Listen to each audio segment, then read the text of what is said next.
મહીસાગરમાં તાંત્રોલી bridge પર ખાડા પડ્યા। મલેકપુર પાસે આવેલા તાંત્રોલી બ્રિજ ઉપર ખાડા પડ્યા। થોડા સમય પહેલા જ બ્રિજનું સમારકામ કરાયું હતું। લોડ ટેસ્ટ કર્યા બાદ હાલ જ તાંત્રોલી બ્રિજને ખુલ્લો મૂકવામાં આવ્યો હતો। બ્રિજ પર ખાડો પડતા જ સમારકામ શરૂ કરી દેવાયું છે।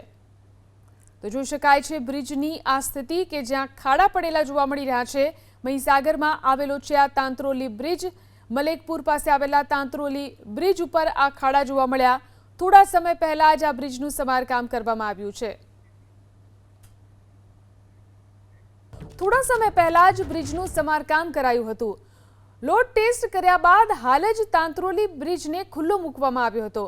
બ્રિજ પર ખાડો પડતા જ સમારકામ શરૂ કરી દેવાયું છે। તો જોઈ શકાય છે બ્રિજની આ સ્થિતિ કે જ્યાં ખાડા પડેલા જોવા મળી રહ્યા છે। મહીસાગરમાં આવેલો છે આ તાંત્રોલી બ્રિજ। મલેકપુર પાસે આવેલા તાંત્રોલી બ્રિજ ઉપર આ ખાડા જોવા મળ્યા। થોડા સમય પહેલા જ આ બ્રિજનું સમારકામ કરવામાં આવ્યું છે।